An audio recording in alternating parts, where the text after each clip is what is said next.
우리는 지난주에 좁은 문으로 들어가자. 이 좁은 문이라는 것은 예수 그리스도의 구원의 문이다. 그리고 좁은 문으로 들어선 우리들은 좁은 길로 행하는 삶을 살아야 된다라고 하는 주제를 가지고 말씀을 나누었습니다. 그 말씀이 우리가 계속해서 살펴본 산상수훈의 결론이기도 하고 또 요약된 말씀이기도 한다, 이렇게 말씀을 정했습니다. 이제 오늘부터 다음 주까지 우리가 설교 본문을 보면 이제 산상수훈을 이제 마치게 되는데, 오늘과 내일 살펴볼 본문의 내용도 지난주에 말씀드렸던 좁은 문과 좁은 길이라고 하는 어떤 큰 주제를 풀어서 오늘과 다음 주에 부연 설명하면서 아주 자세하게 우리가 어떤 삶을 살아야 될 것인가라고 하는 그런 부분들을 우리에게 말씀해주고 있다는 것이죠. 지난 본문, 그 다음에 오늘 또 다음 주 본문에 이 세 본문은 공통점이 있습니다. 그것은 두 가지의 것들을 대조를 시켜서 아주 명백하게 결론을 짓고 있는 주님의 말씀을 보게 되는 것이죠. 지난주는 넓은 문과 좁은 문, 그리고 넓은 길과 좁은 길을 대조시켜서 주님께서 말씀을 하셨고, 우리가 다음 주에 살펴볼 것은 두 건축가와 두 집이 대조를 이루고 있습니다. 어리석은 건축가와 지혜로운 건축가, 그리고 이제 반석 위에 지은 집, 모래 위에 지은 집, 이것이 대조되어 있죠. 오늘 본문의 말씀은 두 나무와 두 열매가 대조되어 있는 것을 보게 됩니다. 좋은 나무가 있는 반면에 나쁜 나무, 못된 나무가 있고요. 또 아름다운 열매가 있는 반면에 나쁜 열매가 있다, 이렇게 주님께서 말씀을 하시죠. 결국 오늘 주님께서 주시는 메시지는 이 좁은 문과 좁은 길을 가는 예수님의 제자들에게 어떤 삶을 우리가 구체적으로 살아가야 될 것인가라는 것을 우리에게 교훈해주고 있다는 것입니다. 그래서 오늘은 이 좋은 나무와 아름다운 열매라고 하는 주제를 가지고 주님의 메시지를 살펴보면서 말씀으로 우리가 결단하고 은혜를 받기를 소망합니다. 여러분, 우리는 짝퉁이란 말을 우리가 알죠. 진짜 같은 가짜다, 그런 말씀이죠. 어떤 짝퉁들을 보면요, 진짜보다 더 진짜 같은 가짜들이 있는 것을 보게 되죠. 그런데 우리가 가만히 생각을 해보면요, 이 진짜가 정말 귀할수록 짝퉁이 더 많다는 거죠. 진짜가 별 볼 일 없는데 짝퉁이 생긴다는 것은 말이 되지 않는다는 거죠. 그렇지 않다라는 거죠. 위조 지폐를 만들 때도 뭐 1센트짜리 1불, 2불짜리 갖고 위조 지폐를 만들지 않죠. 적어도 50불, 100불 정도 되는 위조 지폐가 나오게 되는 것입니다. 그런데 가만히 보면 이 종교, 우리의 신앙생활도 마찬가지다, 이런 생각을 해보게 됩니다.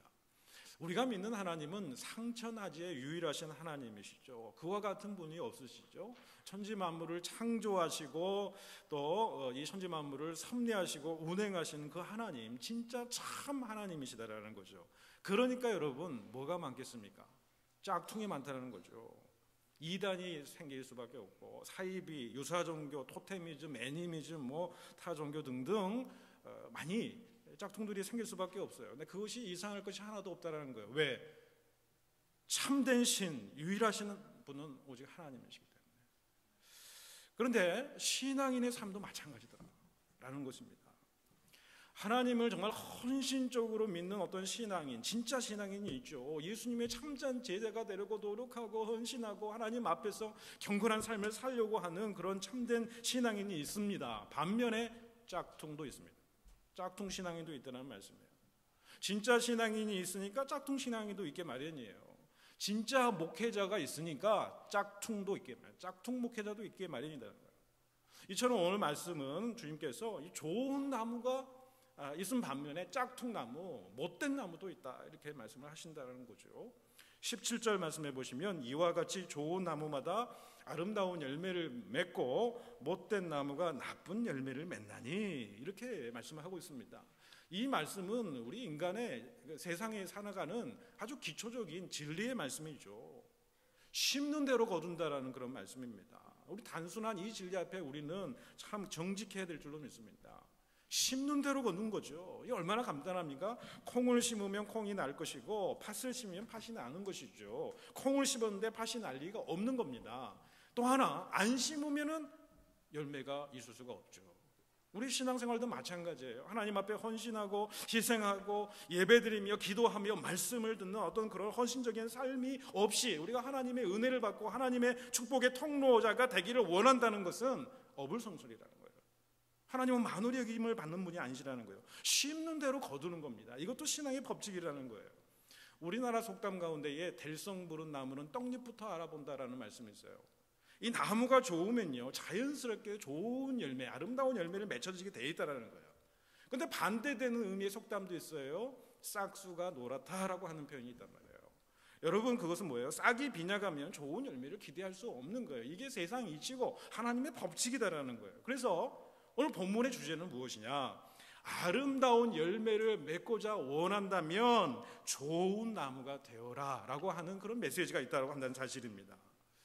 그런데 다시 조금 바꿔서 얘기하면은 좋은 나무가 된 것은, 좋은 열매를 맺는 나무가 된 것을 우리가 어떻게 알아보느냐라는 것을 묻게 되면 20절에 보시면 그들의 열매로 그들을 알게 되리라 라고 하는 말씀을 우리에게 주신다라는 거죠. 그래서 우리는 열매 맺는 삶을 굉장히 강조합니다.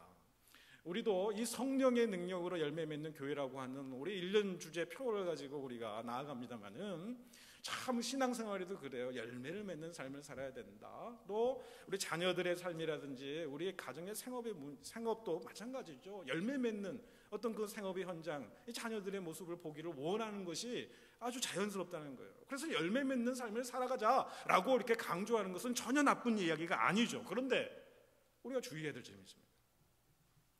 우리가 그 열매에만 관심을 갖게 되면은 그 열매가 어떤 열매냐? 그 열매가 성령의 열매로 맺혀진 열매냐, 하나님의 기뻐하시는 하나님의 뜻에 합당한 열매를 바라보기보다는 우리도 모르게 자칫 세속의 기준으로 그 열매를 평가할 때가 있다라고 하네요.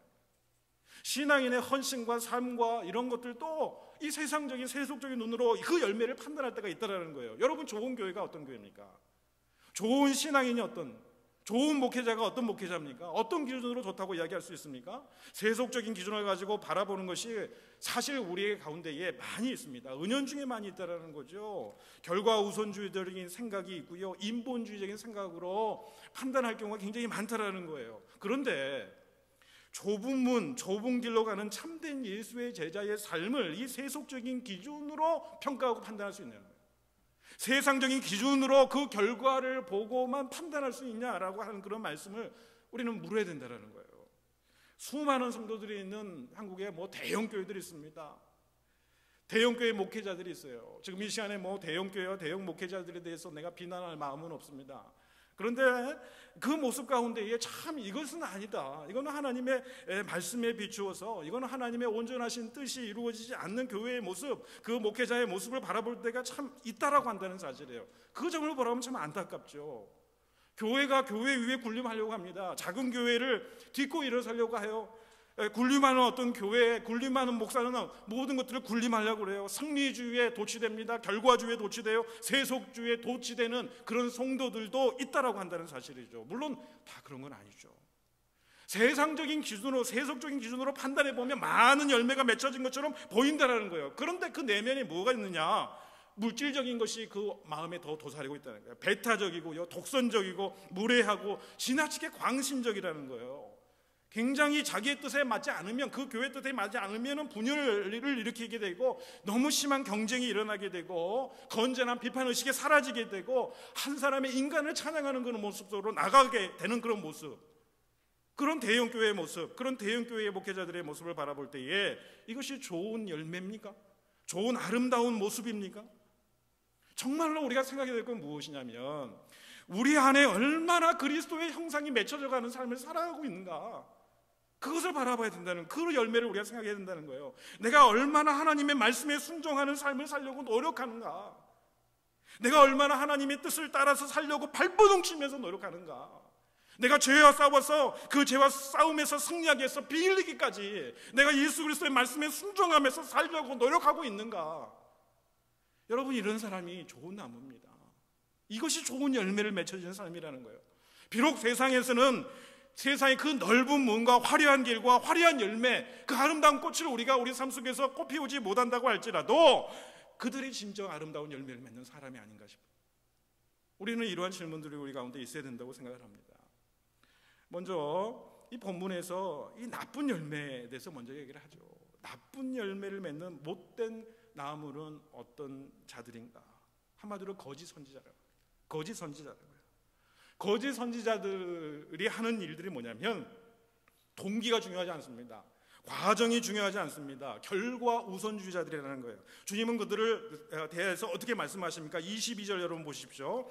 22절에 보시면 그날에 많은 사람이 나더러 이르되 주여 주여 우리가 주의 이름으로 선지자 노릇을 하며 주의 이름으로 귀신을 쫓아내며 주의 이름으로 많은 권능을 행하지 아니하였나이까? 주님의 날에, 주님의 심판의 날에 그 주님 앞에서 자기가 그렇게 이야기하니까 주님께서 뭐라고 말씀하십니까? 그 다음 절에 네가 도대체 누구냐? 내가 너를 알지 못한다라고 얘기를 한다. 여러분, 이게 무슨 말씀일까요? 아무리 많은 세상적인 열매를 보고 결과를 보고 그 열매를 맺었다고 할지라도 그 마음의 중심이, 그 동기가, 그 과정이 하나님의 뜻대로 하지 않는 것은 거짓 선지자들의 행위다라는 거예요. 하나님 나라를 유업을 받지 못하겠다라는 거예요. 그 시작도 동기도 마음의 중심도 과정도 옳아야지 그 결과가 의미가 있다. 주님께서 그렇게 말씀하시고 계신다는 거예요. 여러분, 거짓 선지자 이단들이 어떻게 접근하니까 15절 말씀해 보십시오. 거짓 선지자들을 삼가라. 양의 옷을 입고 너희에게 나오나 속에는 도략질하는 일이라는 것입니다. 속은 일이에요. 그런데 이리처럼 다가오지 않고 양처럼 다가오는 거예요. 철저하게 속이는 거죠. 광명한 천사의 얼굴로 그 사단의 모습이 우리에게 나타난다는 거예요. 굉장히 친절합니다. 상냥합니다. 그렇게 사람이 좋을 수가 없어요. 사랑으로 섬기고요, 성경 공부하자고요. 우리가 가는 교회에 가게 되면은 그 하나님의 말씀의 신약도 구약, 구약도 신약까지 쫙 그 하나님의 놀라운, 우리가 아직까지 들어보지 못한 그런 놀라운 그 하나님의 말씀이 풀이된다는 거예요. 그러면서 그곳에 진리가 있으니까 이 교회는 문제가 많다는 거예요. 이 교회는 하나님의 말씀이 제대로 선포되지 않는다라는 거예요. 그러면서 자꾸 꼬드기는 거죠. 그러면서 결국에는 어떤 길로 가게 됩니까? 노략질을 하는 거죠. 결국에는 죽이려 하고 멸망시키는 결과를 가져오게 된다는 거예요. 거짓 선지자들은요, 모든 대상을 어떻게 바라보냐면 수단으로 바라봅니다. 하나님이 주신 은혜도 수단으로 바라봐요. 사람도 그렇고요, 능력도 그렇고요, 열매도 그렇고요, 다 노략질하는 수단으로 받아들인다는 거죠. 우리가 좁은 문을 가고 좁은 길을 감에 있어서 결과만 우리가 바라보게 된다라고 하는 것은 굉장한 우리에게 유혹을 우리에게 가져다 준다는 것입니다. 교회 부흥 말하죠. 교회 부흥이 돼야죠. 그런데 진정한 부흥이 아니고 어떻게 숫자만 불리게, 어떤 수단과 방법을 가리지 않고 숫자만 불리겠다. 여러분, 진정한 부흥이라는 게 무엇입니까? 부흥은 리바이벌입니다. 영혼의 소생을 이야기하는 거죠. 내가 하나님 앞에 참된 나 자신의 모습을 발견하고 내가 회개할 것은 회개하고 돌아서서 하나님의 참된 사람으로 예수 그리스도의 온전한 완전한 분량에 이르도록 예수님의 형상에 이르는 그렇게 새로운 존재로서 사람이 바뀌어지는, 이것이 여러분 부흥입니다. 이것이 부흥이라는 거예요. 그런데 여러분, 성경에도 말씀을 합니다. 아무리 신할산에 외투가 주어진다 하더라도 신할산에서 만든 그 외투가 세상에서 가장 값어치 나가고 비싼 겁니다. 그 값이, 그것이 외투가 주어진다고 하더라도 부귀, 영화, 어떤 세상적인 성공, 재물과 어떤 모든 성공적인 화려한 열매나 꽃이, 그 금덩어리가, 그 재물과 보화가 우리에게 온다고 할지라도, 그런 열매가 우리 가운데 맺혀진다고 할지라도 그것이 주님의 뜻이 아니다고 한다면 그것은 좋은 열매가 아닙니다. 주의 뜻대로 해야죠. 주님께서 말씀하신 그 뜻대로 행해야죠. 말씀대로 행해야죠. 좋은 열매는 그런 곳에서 나는 것입니다. 여러분, 또 하나, 우리가 거짓 선지자들 이야기할 때 이단이라든지 이러한 사람들 이야기합니다. 사꾼 목자들을 이야기할 때도 많이 이야기합니다. 그런데요, 여러분, 우리 자신도 한번 돌아봐야 됩니다. 거짓 선지자들의 특징이 뭡니까? 겉과 속에 다른 이중성을 마음에 품고 있다는 거죠. 예수님께서는 그런 상태를 뭐라고 표현하면 외식한다, 이렇게 표현을 합니다. 예수님 당시 서기관과 바리새인들은 겉으로만 경건한 척했죠. 사람에게 보이기 위한 것이었습니다. 사람에게 자랑하기, 사람에게 칭찬받기 위한 것이었습니다. 하나님 앞에서 그들의 경건행위가 아니었죠. 여러분이 영어로 imposter phenomenon이라고 하는 표현이 있습니다. 우리나라 말로는 가면 현상이다라고 하는 말로 번역이 되었습니다만은 폴린 로즈 클랜스 박사가 주장한 어떤 그런 내용입니다. 여기서 임파스터라고 하는 단어의 뜻은 사기꾼이라는 뜻이 있죠. 타인을 사칭하는 자라는 뜻이 있다고 그럽니다. 이런 현상들 어떤 게 있냐면 사회적으로 성공한 사람들, 말하자면 지위가 높고라든지 굉장히 돈을 많이 벌고 사회적으로 존경과 어떤 그런 위치에 올라가는 사람들, 회사의 중력이라든지 아주 저명한 의사가 된다든지 변호사가 된다든지 이런 존경받는 지위와 신분에 이르렀으면서도 끊임없이 그 사람들이 속으로 무슨 생각을 하냐면 이건 내 참된 모습이 아니야. 언제 내가 쓰고 있는 가면이 지금 벗겨질지도 모른다. 이런 망상에 시달리는 현상을 가리켜서 이 가면 현상이라는 말을 씁니다. 이분이 연구한 결과에 의하면 미국에서도 성공한 사람들의 70%가 이런 망상에 휩싸이고 있다고 한다는 사실이죠. 그래서 IP라고 약자로 이렇게 해서 이 IP 지수라는 것이 있습니다. 그것을 연구해 보면 어느 정도 수준의 이상에 오른 사람들이 이 망상에 이제 휩싸이게 되는데 모든 사람들에게도 부분적으로는 다 있다는 거예요. 이런 가면 현상이 부분적으로 다 있다는 거예요. 가면 현상을 쉽게 말하자면 위선의 모습이라는 겁니다. 있는 척 하는 거죠. 아는 척 하는 거죠. 내가 경건한 척 하는 거예요. 내가 하나님을 잘 믿는 사람처럼 하는 거예요. 솔직한 자아가 부정이 되는 것이죠. 그래서 내가 남들에게 보여주는 모습으로 내가 보여지기를 원하고 표출되기를 원하는 거예요. 근데 그게 언제 들통날지 모르는 그런 두려움에 쌓여있는 그런 모습이라고 한다는 그런 사실이죠. 남의 주목을 의식하는 사람, 남의 앞에 늘 서는 사람, 목회자도 외회가 없습니다. 유명인과 같이 인기에 연연한 그 사람들에게 많이 나타나는 그런 현상이라고 한다는 거죠. 그런 현상들이 아주 두드러지게 나타나는 현상이 뭐냐면 학력 위조 사건입니다. 우리가 신정아 사건을 우리가 너무나도 잘 알고 있죠. 연예인들 가운데에서도 이 학력 위조한 사건들이 들통난 사람들이 많죠. 이러한 가면 현상이 그들 가운데 있었다라는 거죠. 최근에는 화제가 되었던 일명 천재 수학 소녀라고 불렸던 김정윤 양 사건이 아주 회자가 많이 됐습니다. 굉장히 화려한 스펙을 가지고 있어요. 무슨 대회에서 무슨 우승을 했다든지 또 이제 대학을 했는데 하버드하고 스탠포드 대학의 두 대학에 모두 다 합격해서 그 대학 모두의 공통 학생이 이제 된다라고 이야기를 했는데 여러분 살펴보니까 다 거짓이에요. 다 위조예요. 그래서 사람들 이야기합니다. 한국과 한국의 부모들이 특히 이 학벌주의가 정말 팽배해 있다. 이 과정보다는 이 결과를 중시하는 풍조의 원인을 두기도 합니다만은 여러분 그녀 개인으로 보자고 한다면 그가 찬사와 칭찬을 받기 위해서 자기 자신을 버리고 거짓의 가면을 선택했다고 한다는 것은 그녀 자신의 어떤 가치관이나 인성의 문제가 있다라고 한다는 사실이죠. 우리가 어떤 가치를 두고 살아가느냐가 굉장히 중요하다는 겁니다. 신앙인이라고 한다면 더할 나위 없이 우리가 중요하다라고 하는 것을 보게 되죠. 내가 아닌 나, 거짓된 나, 나를 감싸고 있는 나, 이것을 여러분 외식이라고 합니다. 하나님 앞에서 가식과 외식을 버려야 됩니다. 이 버트란트 러셀이라고 하는 사람은 인생이 행복해지려면 존경받는, 칭찬받는 여러 여건들도 중요하지만은 이에 앞서서 자기의 아집과 자기의 집착에서 벗어날 수 있는 마음이 더 중요하다, 이런 표현을 했습니다. 여러분 진실된 모습이 어디서 나옵니까? 하나님 앞에서 우리의 거짓된 자아, 거짓된 모습을 벗는 순간에 진실된 모습이 나오는 거죠.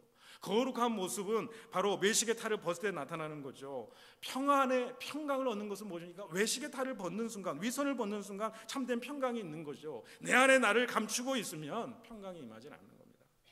사람의 눈에 보이려는 그런 신앙이 아니라 하나님 앞에서 진실되고 거짓 없고 꾸밈 없는 모습, 이것이 하나님께서 우리를 바라보시는 아름다운 열매, 좋은 열매를 맺는 나무의 모습이라고 한다는 그런 사실이죠. 자, 그렇다면 우리가 좋은 열매를 맺는 삶을 살려고 한다면 무엇보다도 중요한 것은 무엇일까요? 사실 좋은 열매를 맺는 삶을 우리가 목표로 두고 삶을 살아가기보다는 우리가 좋은 나무가 되는 삶을 살아가도록 노력하는 것이 더 중요한 신앙인의 자세라고 저는 생각합니다.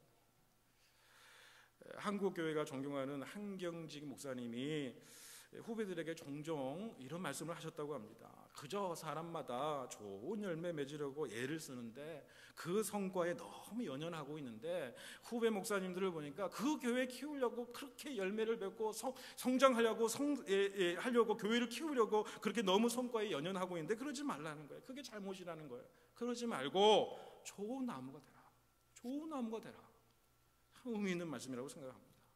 우리가 좋은 나무가 되면 그 언젠가는 자연스럽게 열매를 맺혀지게 되어 있다는 거예요.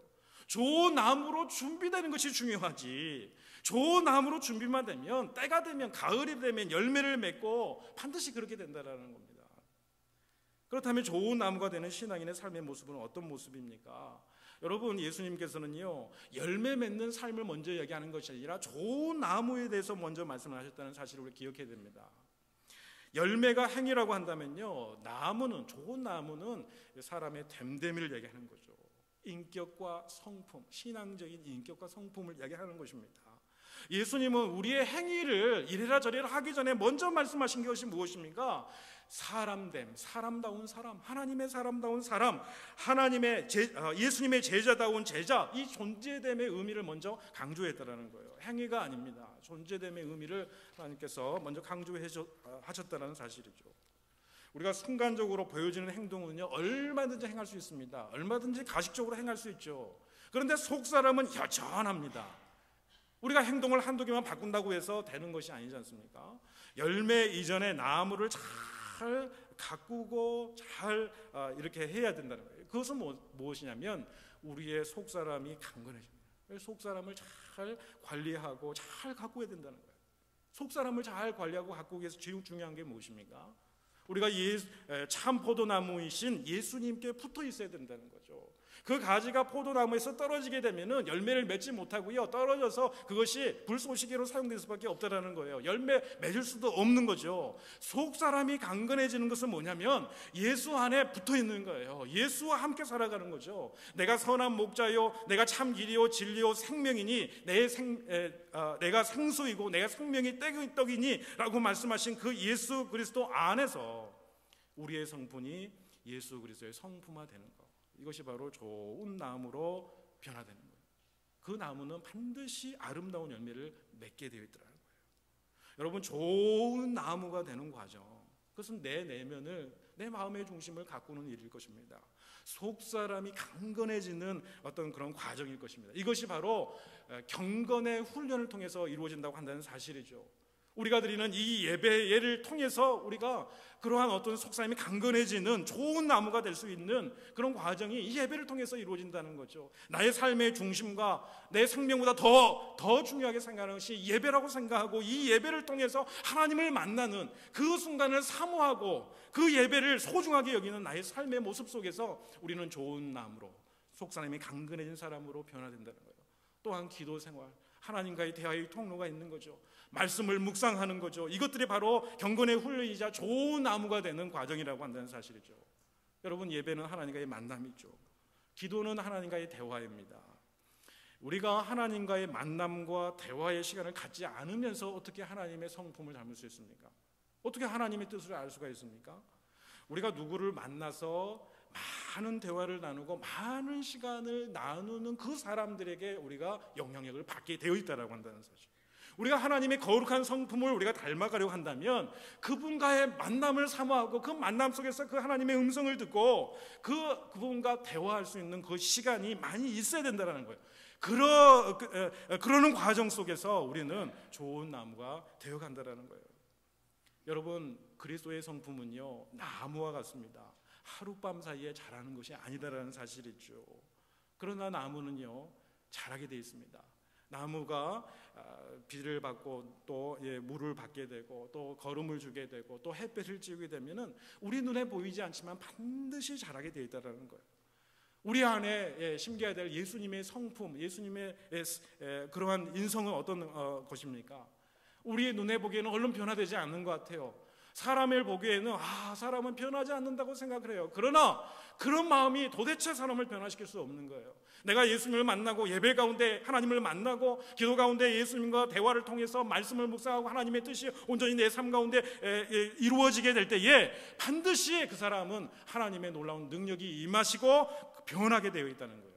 그래서 그리스도의 장성한 분량이 충만한 데 이르기까지 너희는 힘쓰라.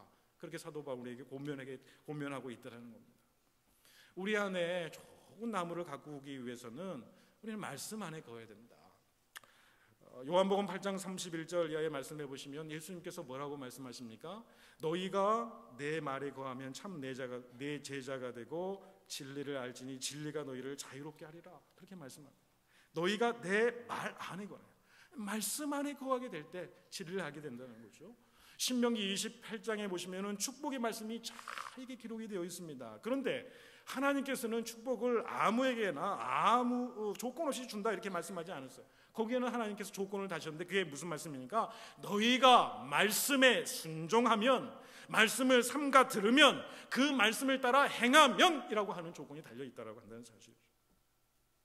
여러분, 비행기 조종사가요 운행을 하게 될 때에 앞에 이 환경이 좋지 않아서 시계가 제로가 될 때가 있어요. 폭풍이 몰려오거나 안개가 아주 가득하게 끼게 되면은 그때는 어떻게 되냐면 계기판의 인공 수평 장치만을 바라보아야 된다는 거예요.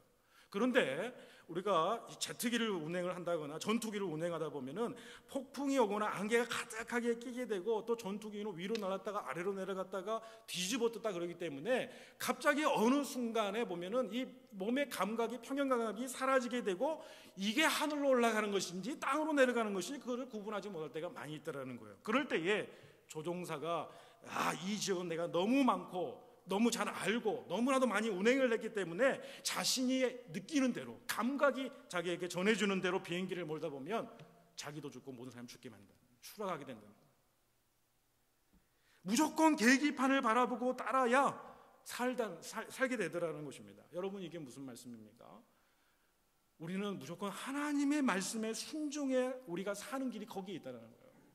내 느낌대로, 내 감각대로, 내 생각대로, 내 사상대로, 내가 옳다고 생각하는 소견대로, 내 알량한 이성적인 판단적인 어떤 그 능력으로 하나님의 말씀을 재단하고 하나님의 말씀이 말씀되게 하지 못하고, 물론 이성적인 능력도 하나님께서 주신 능력이에요. 그 이성적인 능력은 하나님의 말씀이 정말 하나님의 말씀이 되게 하는 데 해석이 되어야 되는데, 하나님의 말씀을 곡해하는, 하나님의 말씀에 곡해해서 이 말씀은 받아들이고 이 말씀은 내쳐버리고 그 하나님의 말씀에 순종하지 않으면 추락할 수밖에 없다는 거예요.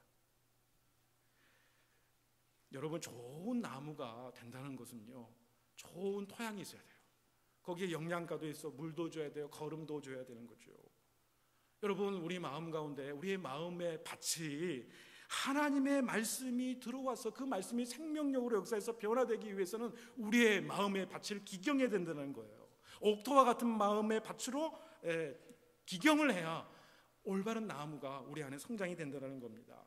그렇기 때문에 우리 마음의 밭에 있는 어떤 돌덩이와 같은 아주 굳어진 어떤 부분들이 있다면 잘게 깨어서 부수어야 된다는 거예요. 우리 마음 가운데 세상의 유혹과 유혹과 같은 어떤 가시덤불과 같은 잡초들이 우리 마음 가운데 자라고 있다면 하나님의 말씀이 내 마음 가운데 심겨서 떨어져요. 그래서 그 말씀이 싹을 피우는데 그 가시 기운에 막혀서 그 말씀이 자라지 못한다는 거예요. 온전한 하나님의 나무로서의 역할을 감당하지 못한다는 거예요. 우리의 마음밭에 오래되고 깊이 뿌리 박힌 쓴뿌리가 있다면 그 쓴뿌리가요 여러분 우리의 영양분을 다 빨아먹는, 그래서 온전한 하나님의 사람으로, 하나님의 나무로, 좋은 나무로 자라지 못하게 한다는 거예요.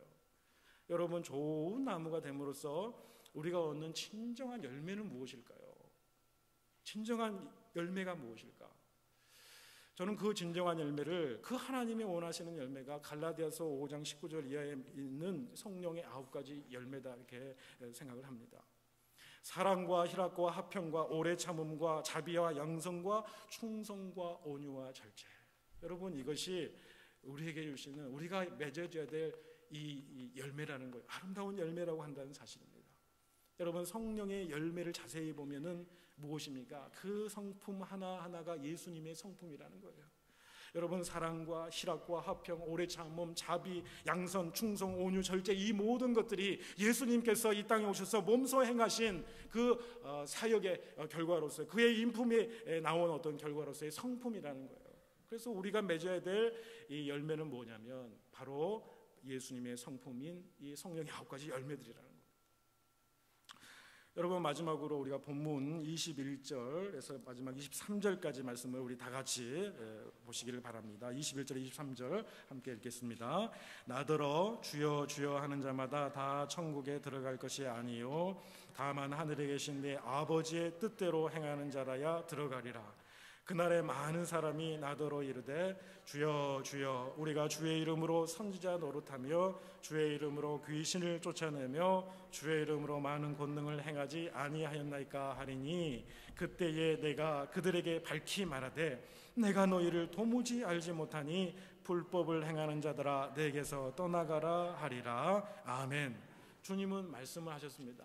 좋은 나무라는 게 무엇입니까? 하나님의 뜻에 순종하는 자다. 우리가 주여 주여 한다는 그 신앙 고백이 우리의 구원을 보장해 주지 못한다는 거예요. 우리는 좁은 문으로 들어와 구원받은 자들입니다. 그런데 그 구원받은 그 믿음 하나 가지고 자동적으로 우리가 하늘나라에서 상급을 받고 구원받을 거라고 생각하면 신앙생활, 그래서 방자해지는 것을 막기 위해서 예수님께서 경고하시는 하나님의 말씀이기도 합니다. 주님은 말이 아니라 우리의 행함을 보시기를 원하신다는 거죠. 믿음은 여러분 순종입니다. 순종하는 사람이 믿음의 사람이죠.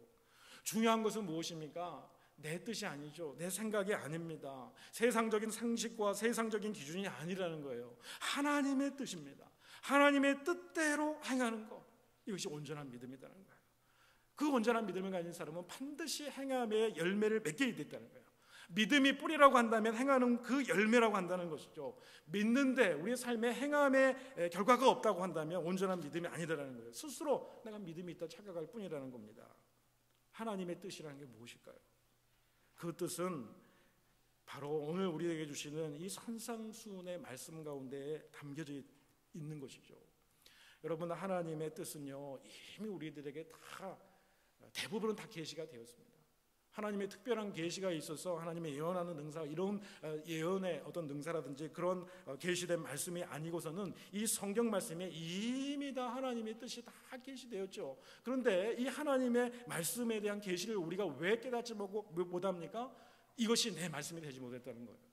하나님의 뜻이, 하나님의 계획이, 하나님의 온전하신 뜻이 이미 우리 가운데 주어졌는데도 불구하고 이 말씀이 성령의 능력으로 말하면 내 말씀이 되지 못하고 내 성육화된 사건이 되지 못하기 때문에 우리가 깨닫지 못한다는 거예요.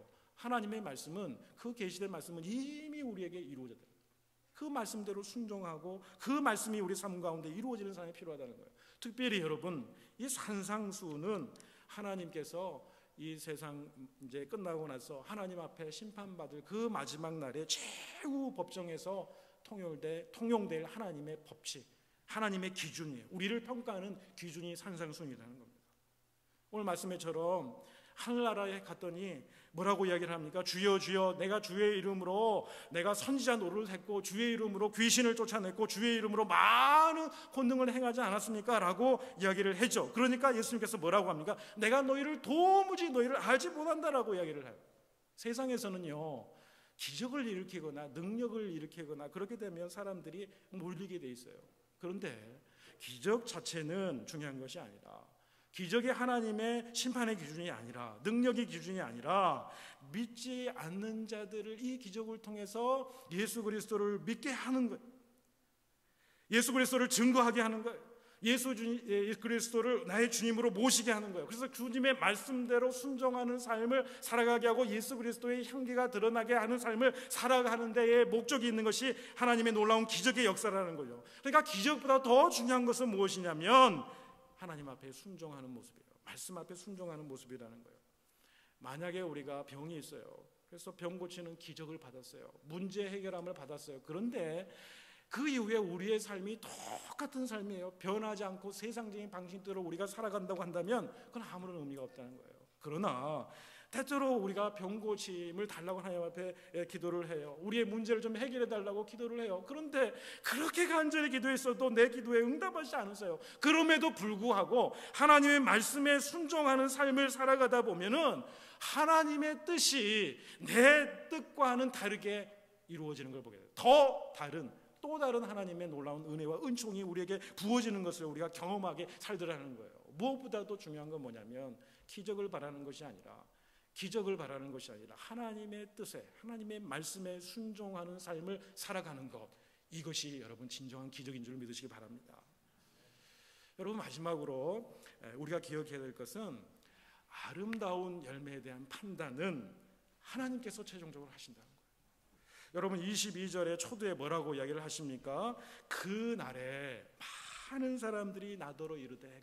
그 날이라는 것은 여러분 어떤 날입니까? 최종 심판 날이에요. 종말론적인 그 시간을 이야기하는 것입니다. 그 날에 최종적인 열매에 대한, 우리 삶의 열매에 대한 판단은 누가 하십니까? 하나님이 하신다는 거예요. 그렇기 때문에 내가 언제 내 삶을 끝날지 모르는 이 삶 속에서 내가 종말론적인 의식을 가지고 살아간다는 것은 무엇입니까? 내가 지금 하나님께 가더라도 내가 하나님 앞에 온전한 모습으로 설 수 있는지 바라보면서 살아가는 삶을 살아가야 된다라고 하는 그런 의식을 가지고 있는 삶이죠. 좋은 열매, 나쁜 열매, 이것을 이 땅에서 결론 질 수 있냐는 거예요. 다른 사람의 어떤 열매를 우리가 쉽게 판단해서는 안 되는 거예요. 세상에는 좋은 사람이 참 잘못되어지는 경우도 있고요. 어떤 때 보면 참 나쁜 사람이 성공하는 것처럼 보일 때가 너무나도 많아요. 그런데 그런 세상 일만 가지고 우리가 판단하고 그럴 수 있느냐라는 거예요. 여러분, 되게 죄 짓는 사람마다 무슨 생각을 하게 되냐면, 보니까 죄 짓고도 잘 살더라, 못된 짓 하고도 잘 되는 사람 참 많다더라, 그러면서 나도 살짝 발을 담그는 그 순간 우리는 잘못된 길로 빠지게 된다는 거예요. 여러분, 어느 성도가요 예수님을 잘 믿었어요. 어떤 모습을 보더라도 겉모습뿐만 아니라 그 속사람이 너무 강건해요. 예수 그리스도의 향기가 드러나요. 그냥 보여지면 얼굴에서 드러나게 돼 있어요. 그 삶의 향기가 드러나게 돼 있어요. 그런데 참 성자같이 보이는데 이상하게도 자녀들은 한결같이 세상적으로 말하자면 성공한 삶을 못 살아요. 좋은 대학도 가지 못하고요, 근근한 직업도 없어요. 그런데 자녀들은 예수님을 잘 믿어요. 너무 잘 믿어요. 소소하지만은 그 기쁨을 가지고 그렇게 살아가요. 그런데 그 모습을 바라보면서 이렇게 말할 수 있느냐는 거예요. 네가 그렇게 예수님을 잘 믿었고 그렇게 교회를 해서 헌신하고 있는데 왜 너 자녀들은 그거밖에 안 되냐, 이렇게 이야기할 수 있느냐는 거예요. 여러분, 하나님의 판단은 하나님께 있습니다. 하나님의 심판은 하늘나라에 갈 때 있는 거죠. 내가 정한 시간에 평가할 일이 아니라는 거예요. 하나님이 정한 시간에 그 날에 거기서 결론이 난다는 거예요. 그러니 어떻습니까? 내가 정말로 아름다운 열매를 맺고 있는 삶을 살지라도 내가 그 하나님 앞에서 어떤 모습으로 내가 설게 될 것인가? 하나님께서 나에게 뭐라고 할 것인가? 네가 선지자의 노릇을 했지 않느냐? 우리가 말씀을 선포하지 않았습니까? 내가 말씀을 전하지 않았습니까? 네가 기적도 행하지 않고 능력도 행하고 하나님의 나라를 위해서 많은 일을 행하지 않았습니까? 라고 이야기하는데 주님께서 뭐라고 말씀하시냐면 내가 너를 알지 못한다 라고 말씀하십니다. 얼마나 두려운 일입니까? 얼마나 두려운 일이에요. 우리는 하나님 앞에서 남을 바라보는 것이 아니라 우리 자신을 바라봐야 된다는 거죠. 하나님이 나를 어떻게 평가하실까? 하나님의 최종적인 그 심판의 최종적인 그 심판대에 서서 나를 어떻게 평가할까? 그것을 생각하면요, 여러분, 우리가 경건해질 수밖에 없어요. 사순절 기간에 경건해진 것이 아니라 우리는 더욱 겸손한 삶을 살아갈 수밖에 없는 거죠. 하나님 앞에서 진실된 삶을 살아가는 거예요. 말씀에 그래도 끝까지 순종하면서 내가 살아가겠습니다. 세상에서 누가 뭐라고 해도, 세상에서는 별 볼 일 없는 삶을 살아간다 할지라도 내가 그래도 하나님 말씀 가운데 순종하면서 살아가겠습니다라고 하는 그 겸손한 심령으로 살아가는 심령, 이것을 주님께서 오늘 우리들에게 원하신다는 거죠. 저는 믿음은요, 좋은 열매를 많이 맺기를 원하는 그런 바라는 삶보다는 내가 좋은 나무가 되자. 우리는 너무 열매를 따먹으려고 그래요. 내가 열심히 노력해서, 내가 헌신해서, 내가 교회를 해서 그것을 내가 열매를 꼭 따먹으려고 그래요. 그것이 아니라 그저 내가 좋은 나무가 되는 거예요. 예수 그리스도의 그냥 향기를 그냥 드러내는 거예요. 하나님의 성품을 닮아서 살아가는 삶으로 살아가는 거예요. 하나님의 말씀에 순종해서 살아가는 삶을 그냥 살아가는 거예요. 여러분, 이것이 진짜 신앙인 아니겠습니까? 믿음 안에서 우리가 하나님의 성품을 닮은 예수 그리스도의 형상을 닮은 삶을 살아가다 보면 자연스럽게 맺혀지는 것이 하나님의 풍성한 열매인 줄로 믿습니다. 여러분, 예수님은 아름다운 열매를 맺지 못하면 좋은 나무가 아니라고 하셨는데, 이 말씀 앞에서 우리의 삶은, 우리 자신은, 우리 존재는 참 좋은 나무인가 생각해야 됩니다. 여러분, 우리의 믿음의 좋은 나무가 될 수 있도록 우리가 이 사순절 기간을 보내고 있습니다만은, 오늘 한 주간도 하나님과 동행하면서 하나님의 성품을 담은 좋은 나무로서의 삶을 살아가면서 하나님께서 더해주실 그 아름다운 열매를 풍성하게 맺는 이 계절, 이 사순절 기간이 될 수 있기를 축원합니다. 기도드리겠습니다.